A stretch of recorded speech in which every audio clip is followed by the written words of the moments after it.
Hello everybody, this is Tara here, and for my video today I just wanted to talk to you about some of the games that I have been playing with Mackenzie. These are games that are almost, if not one is exactly like the games that she plays when she goes to developmental intervention services and when she attends occupational therapy and speech therapy. So I figured, for me to be able to try and help her progress in any way, I really do need to try and do these things in the house. Although I must say it is a bit more difficult because I think, when she's in the house, it's playtime. It's not time for her sitting and playing with mommy like I do, when we go to the, her wee therapies. So I bought some of these games are for children much younger, geared for children who are much younger than Mackenzie, but because she does have global delay and autism, and she has a severe learning disability,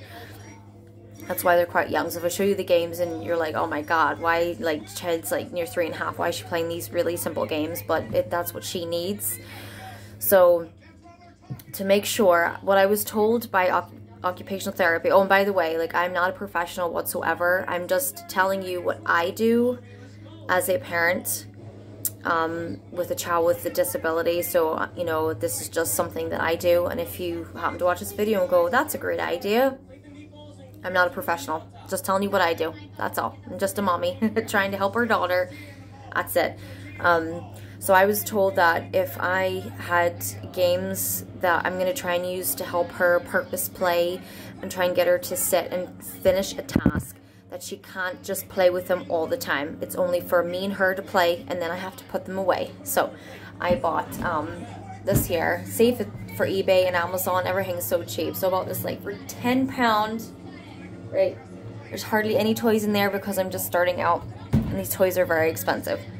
So that's how I keep them away, and hopefully I'll be able to fill them up. And so toys like this here, right? Yes, very simple, but the reason why toys like these are really good is, this is what I've been told, is it teaches her obviously visual, but it teaches her to one at a time to play. So I just give her, so what I've been told to do is you give her just the one. Don't let her have all of them, and don't let her play around with them. She has to learn to play with them appropriately, which she will do. So I'm told, you give her the one, you make her wait. Sometimes she'll try and grab the other ones, I'll have to say no, just one. So then she'll learn to complete a task and to purpose play. So things like these are very, very easy. So I've got obviously another one. This one's harder because there's loads of them and she just wants to stack them. That's the problem. If I take them out, I set them all in front of her, she'll just stack them, and that's, that's not what she's supposed to be doing with them. So again, it's just, I've been told you give her one, try and encourage her to, put it where it's supposed to go.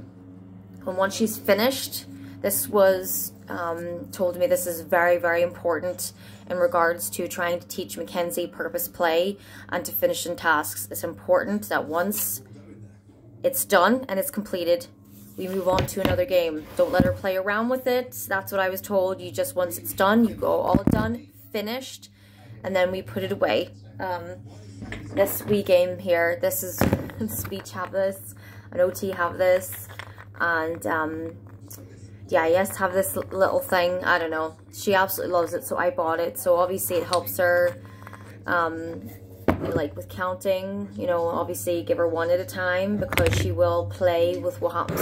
Sometimes when I was giving her all of them, she'll actually just line them all up, or she'll just sort of examine them. But again, it's the whole point of this is to get her to complete a task, to purpose play. So these here are really handy in trying to get her to learn colors. Again, these toys are for children who are a lot younger, but these are perfect for Mackenzie. These mightn't be perfect for your kids. Obviously, what your child is capable of, what she's not capable of, but just for Mackenzie, this is all just for right now. That's why we're doing these games. That's why I'm trying really hard to make sure that I practice what they do in the house, you know, to try and help her. And this here, so obviously, you know, they're all different colors and different shapes. This one's a bit harder. I didn't really think this one through because there are so many of these here, and trying to get her to line them all up without stacking them or going a wee bit like crazy. She gets really upset. So I try to put all, you know, bar like one of each. I'll like put them in the box just so she can plate at least one of each the shape. So it's supposed to help her with color, and apparently it's supposed to help her with her fine motor skills. I don't know, but just sweet things like that. Again, it's to get her to complete a task. It's to get her to purpose play, so she's playing and not stacking them. That's her favorite thing. She will stack anything. You give it to her, she'll stack it. So this is what I've been working on, and I've been told, you know, it's, you know, I have a little table. That's what I'm filming on. It's a little pink table, so I'll sit on one side and she'll sit in the other. Now it's very difficult because Mackenzie can't sit still. She just, so I have to, like, what I was told is if she gets up, bring her back. You know, if she cries a lot, you know, then let her run around, let her, you know, if there's no point upsetting her, trying to make her come back and play with the toys. But this is what I've been doing. These are the things. So there's only a few toys at the moment, but I am really trying. These are, and it's not easy. I know, like, oh, you know, it's just toys, it should be so much fun. It's not. It's really not easy because Mackenzie does not like to sit still. She really prefers to play, you know, her own way. She does not like playing how the toys are supposed to be played with, so it makes things very difficult. But, you know, in the end, it will help her, so I will do it.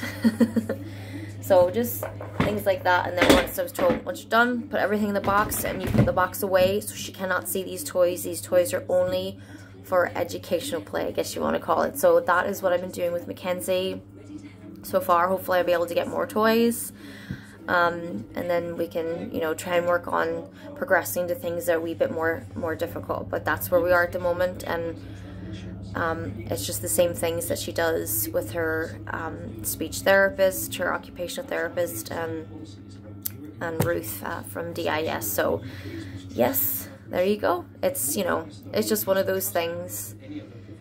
Just, you gotta do what you gotta do, and I'm happy to do it because in the long run it will help her. Anything that helps her, I will do. Signing out, guys. Bye.